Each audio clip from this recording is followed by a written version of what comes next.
Magandang umaga po sa inyong lahat. Palakpakan natin ang Panginoon bilang pasasalamat natin sa Kanya. Dahil ngayon ay ang ikasyam at huling Misa de Gallio. Pwede ko bang makita, itaas lang ang kamay, ng mga taong nakakumpleto ng siyam na umaga? Taas ang kamay. Yan, palakpakan natin sila. Dahil dyan, kayo ay gigising uli sa susunod na siyam na umaga. At sa mga hindi naman nakakumpleto, walang problema doon. Ang mahalaga ay nagsikap tayo. Ang mahalaga ay ibinigay natin ang sarili natin. Ang mahalaga ay hindi naman tayo tinamad. May mga kadahilanan siguro, pero ang mahalaga ay nagnais tayo. Nagnais na makamtan ang pagkakataon, mahawakan ang pagkakataon na ibinibigay ng Diyos sa atin, lalo na ngayong panahon ng pandemya. Nagpapasalamat tayo sa Diyos dahil binigyan pa rin tayo ng pagkakataon na ipahayag ang ating pananampalataya. Nagpapasalamat tayo sa Diyos dahil bagamat naka-face mask, naka-face shield, hindi ko makatabi yung aking gustong makatabi. No? Ay binigyan tayo ng pagkakataon ng Diyos sa gitna ng krisis na ito na maipahayag pa rin natin ang ating pagmamahal sa Kanya. Ganon din naman sa mahal na Birheng Maria na siyang gumabay sa atin sa loob ng siyam na umaga. At nagtatapos ang serye ng ating mga pagninilay sa Misa de Gallio sa awit ni Zacarias. Sino nga ba uli si Zacarias? Siya ang tatay ni Juan Bautista. Kung naaalala ninyo, nung si Anghel Gabriel ay nagpakita sa kanya sa templo, siya'y napipi at nabingi dahil hindi niya pinaniwalaan kaagad ang sinasabi ng anghel na ang kanyang asawa na si Elizabeth, bagamat baog at matanda na, ay manganganak, magsisilang ng isang bata. Kaya ang sabi ng anghel sa kanya, mapipipi ka, mabibingi ka, mawawala lang lahat yan kapag naganap na lahat ng sinabi ko. At totoo nga, nung isinilang si Juan Bautista, kahapon yun yung Ebanghelyo, nung isinilang si Juan Bautista, nabuksan ang kanyang tenga at ang kanyang bibig, at siya'y nakapagsalita. At ang sabi niya, Juan ang kanyang pangalan. And after saying the name of John, what followed was the canticle of Zechariah. Ang awit ni Zacarias. At sa kanyang awit, sinasummarize ni Zacarias ang kadahilanan ng lahat ng itong ating ginagawa. Sinasummarize ni Zacarias ang mga pagninilay natin simula pa nung unang araw ng Misa de Gallio. At mayroong isang imagery o isang bagay na binanggit si Zacarias sa Ebanghelyo ngayong araw na ito, sa kanyang awit. Ang sabi niya, sapagkat lubhang mahabagin ng ating Diyos, magbubukang liwayway sa atin ang araw ng kaligtasan. Magbubukang liwayway sa atin ang araw ng kaligtasan. Alam niyo ba yung bukang liwayway? No? Yan yung arena. Pagbubukang liwayway, kapag meron kaming retreat ng mga pare, annual retreat po, madalas ginagawa ito sa Baguio. At yung mga ibang mga pare, sumasakay doon sa bus na inihahanda ng diocese para bumiyahe papunta ng Baguio. Darating yun doon mga around 9 o'clock ng umaga. Pero ako, hindi ako sumasabay sa bus. Aalis yun dito ng mga 1 o'clock, ganyan. Kasi relax na relax yung biyahe nila. Darating yan doon mga 8 o'clock, ganyan, 9 o'clock. Pero ako, hindi ako sumasabay doon. No? Ang ginagawa ko, nagmamaneho ako. Nagdadrive ako at aalis ako dito ng Manila ng mga 1:00, 2:00. Darating ako ng Baguio, 5:00, 6:00. Huwag niyo nang bilangin yung oras, mabilis masyado yung pagdadrive ko. No, gabi naman, wala namang kasing sasakyan. No? Bakit nagmamadali ka, Father? Gusto mo aga-aga doon? Kasi isa sa pinakapaborito kong bahagi ng retreat namin ay yung aakyat ako sa hagdan ng Santa Catalina Retreat House. At tapos ay parang MTV, lilingon ako. Paglingon ko, yung makikita ko ay bukang liwayway. Sunrise. Nag-aagaw ang liwanag at dilim. At kahit titigan ko ng matagal,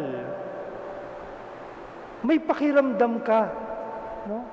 Na hindi mo mapaliwanag, na tila baga nabubuo ang iyong pagkatao pag tinitingnan mo ang bukang liwayway na mula sa kadiliman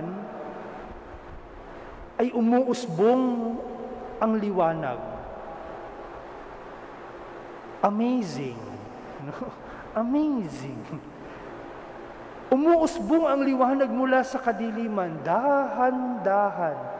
Hindi magic na isang pitik lang nandun na. Dahan-dahang lumiliwanag, nagagapi ng liwanag ang kadiliman. Yan ang pinakapaborito ko sa retreat namin, yung simula. Dahil uunahan ko lahat ng pari. Wala pa yung mga pari doon, akin ang sunrise. Yun yung sinasabi ni Zacarias. Ang kaligtasan na ibinibigay ng Diyos, ang kahabagan ng Diyos ay parang bukang liwayway. At mayroong mga elemento siyang binanggit na maaari nating maiugnay sa bukang liwayway. Pangako. Kung nakinig kayo sa Ebanghelyo, ilang beses inulit ni Zacarias ang salitang pangako. Sabi niya, pinangako niya sa pamamagitan ng kanyang mga banal na propeta. Ipinangako rin niya na kahabagan ng ating mga magulang. Puro pangako. Diyos na nangangako sa atin. At ang pagtupad ng Diyos sa kanyang pangako ng kaligtasan ay nakita natin sa ating mga pagninilay sa loob ng 9 na umaga. Simula ng paglikha ng sanlibutan. Sa oras na nagkasala ang tao, ang tugon ng Diyos ay mangako. Nangako ang Diyos at tutuparin niya ang kanyang pangako. At ang pagtupad ng Diyos sa kanyang pangako, mga kapatid, hindi yan katulad ng inaasahan natin sa ating kapwa-tao na pagtupad ng pangako. Minsan kaya rin tayo nadi-disappoint kasi gusto natin ang pagtupad sa pangako ng ating mga kaibigan o kamag-anak o mahal sa buhay, instantaneous. Pag nangako, gusto bukas andyan agad. Mangyari agad. Kaya kapag hindi nagawa agad ang pangako, galit tayo. Disappointed tayo. Ang pagtupad ng Diyos sa kanyang pangako, hindi instantaneous. Dahil isinasama niya tayo sa proseso ng pagtutupad ng kanyang pangako. Dahil wala namang makukuha ang Diyos. Dahil hindi naman niya kailangan ng anumang bagay. Sa pagtupad sa kanyang pangako, isinasama tayo. Isinasali tayo. Pinakikinabang sa atin ang pagtupad ng kanyang pangako. Parang bukang liwayway. Dahan-dahan. Dahan-dahan. Kaya nga sa huli, at hindsight, it is only there that we realize what God wants for us. It is only then that we say, kaya pala yun ang nangyari. Kaya pala hindi nangyari yung gusto ko. Dahan-dahang iminumulat ang iyong mata sa pagtupad ng Diyos sa kanyang pangako. Ikalawa, pagliligtas. Ilang ulit binanggit ni Zacarias sa kanyang awit ang pagliligtas. Pagliligtas ay pagpapalaya. Pagpapalaya saan? Sa maraming bagay. Hinihiling natin ang kaligtasan at kalayaan, ibig sabihin tayo ay nakakulong o kaya'y alipin. At ang pagbubukang liwayway ng kaligtasan is a gradual process of realizing what are the things that control me, what are the things that keep me from being free.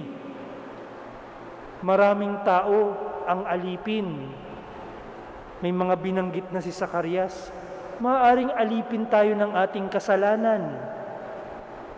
Kasalanan na matagal na nating inaalagaan. Kasalanan na nung una, takot na takot ka pero ngayon parang wala na lang. Kasalanan na nung una, kapag narinig ng mundo, ay talagang nagre-react. Pero ngayon ay parang sanay na ang mundo. Maaaring tayo alipin ng kasalanan at hindi na tayo naninibago, nasanay na sa kasalanan.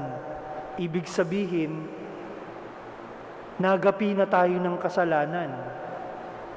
Kontrolado na tayo ng kasalanan. Bahagi na ng pagkatao mo yung kasalanang inaalagaan mo. May mga tao naman na alipin ng kanilang mga desires na tinatawag. Kapag may gusto, hindi mapigilan ng sarili. Gagawa at gagawa ng paraan para magawa ang kanyang gusto o makuha ang kanyang gusto. Mayroong mga tao na alipin ng mga bagay ng mundong ito. Mayroong alipin ng panunood ng mga serye at mga pelikula. No? Mayroong mga alipin ng video games. No? Mga bagay na kumukuha ng malaking bahagi ng ating panahon at lakas.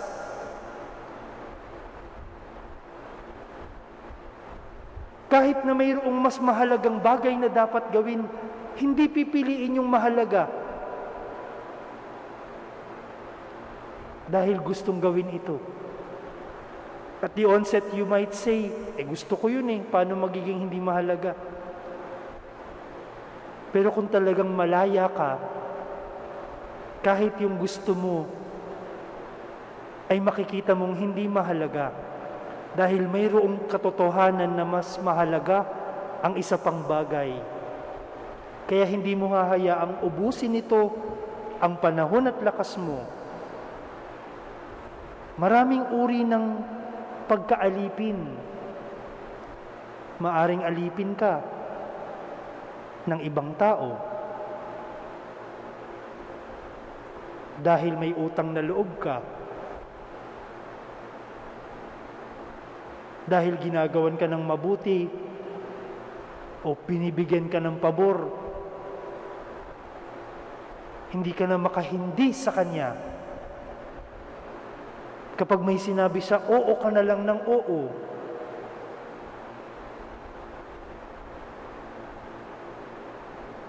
Maaaring alipin ka ng isang relasyon dahil sa maling pag-unawa ng relasyon. Maraming uri ng pagkaalipin. At ang pagbubukang liwayway ay kaligtasan na dahan-dahang ipinakikita sa iyo. Pero, choice mo yan, friend. Kung haharap ka sa bukang liwayway o tatalikuran mo ito.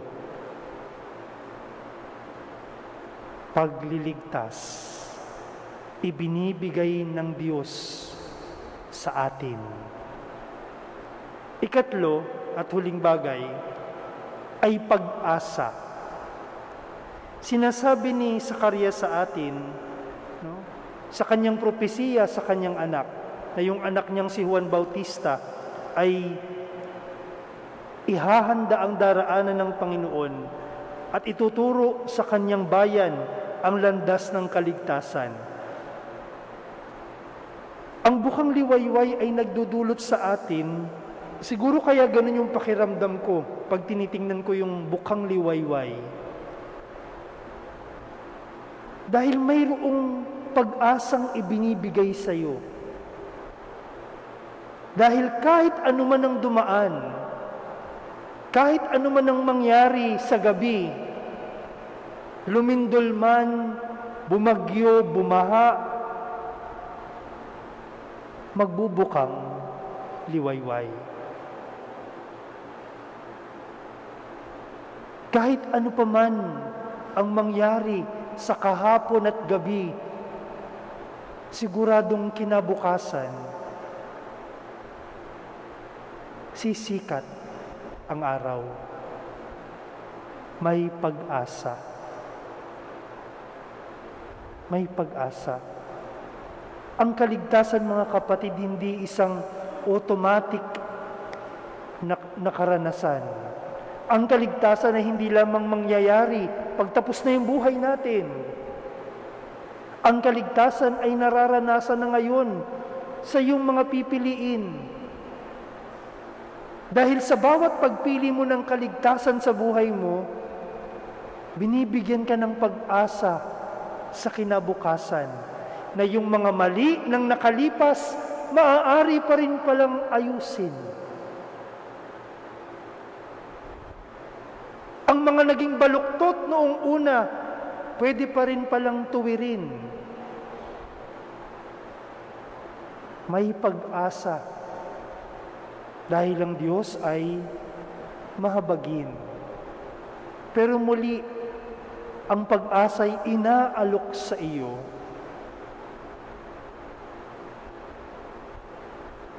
Tatanggapin mo ba? Ang Diyos ay may pangako ng pagliligtas. At sinasabi niya sa atin na kahit ano paman ang iyong mga nagawa, kung tatanggapin mo ang pagliligtas na ito, may pag-asa. May pag-asa. Naalala ko, magtatapos na ako dito, naalala ko yung kinuwento ni Cardinal Tagle. Alam nyo, tuwing araw ng 24 ng December, si Cardinal Tagle ay may 2 misa sa gabi. Ang unang misa niya, hindi sa Manila Cathedral. Pangalawa lang yun. Ang unang misa ni Cardinal ay sa kulungan. Sa kulungan. Taon-taon yan nung siya'y nandito pa sa Pilipinas. Bago pa siya magmisa bilang arsobispo ng Maynila sa katedral, siya'y magmimisa muna sa kulungan. Kasama yung mga inmates. At kinukwento niya na minsan daw, siyempre, sunod-sunod yung simbang gabi, misa de Gallo, kaming mga pari talagang pagod na pagod sa mga ganitong panahon. Siya din, pagod na daw siya, kaya nung nagmisa sa doon sa kulungan, parang tuloy-tuloy lang, wala lang. No? At nagmamadali na siyang makauwi dahil maghahanda pa siya para sa susunod niyang misa sa Manila Cathedral. At nung siya'y naglalakad na, ay may tumatawag sa kanya na isang inmate. At nung mga oras na yon ay head count na tinatawag. Minsan, nakaupo sila, nakataas ang kamay sa ulo. Minsan, nakadapa sila. Ganun ang kanilang exercise doon, ang routine. No? Araw-araw. At mayroon daw tumatawag sa kanya na isang inmate, isang preso. At siya naman, nilapitan niya. At sinubukan niyang yumuko. At dahil wala nga siya sa sarili niya, pagod na siya, no, ay kinumusta lang niya, yung walang kahulugang kumusta. O, kumusta ka? No? O, kumusta ka? At ang sabi ni Kardinal, o, kumusta ka? May Pasko ba? Siguro dahil pagod na nga daw siya. Ang tanong niya ay, o, kumusta ang Pasko mo? Nakakulong ka. At sabi daw nung inmate sa kanya, hindi malilimutan ni Cardinal Tagle, ang sabi ng inmate sa kanya, alam nyo, Cardinal, hindi ko nga alam kung magkakaroon pa ako ng hearing At kung magkaroon man, kailan? Hindi ko alam kung lalaya ako. Hindi ko alam kung mamamatay na ako dito. Magkakasakit ba o ano? Habang nakadapa sa sahig. Pero isa lang po ang sigurado, Kardinal. Mahal pa rin ako ng Diyos.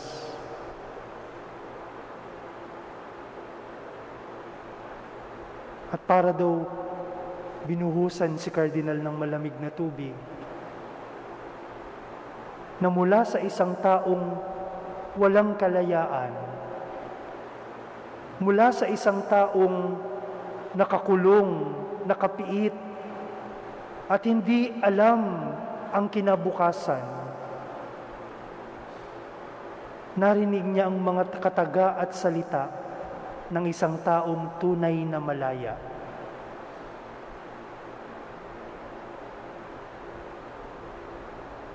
Umaasa sa pangako ng Diyos. Alam na siya'y ililigtas at may pag-asa sa gitna ng kadiliman ng buhay. Ano ang mga pinagdaanan mo sa mga nakaraang buwan? Ano ang pinagdaanan ng pamilya sa mga nakaraang buwan? Maaaring maituturing mo na kadiliman. At ang sinasabi sa atin ni Zacarias, siguradong may bukang liwayway. Tunay nga, dahil bukas, Pasko na. Pasko na. At sa gitna ng mga pagsubok na ating pinagdaraanan, yakapin mo yung mga salitang iyon. Pasko na. Huwag mong hayaan ang galit mo sa iyong kapwa ang mamayani upang ang araw ay sumikat sa iyong buhay. Huwag mong hayaan na ang kahirapan ay maging dahilan para sumama ang iyong ugali. Hayaan mong limuwanag ang bukang liwayway sa iyong pamilya. Dahil may pag-asa, may kaligtasan, may Pasko.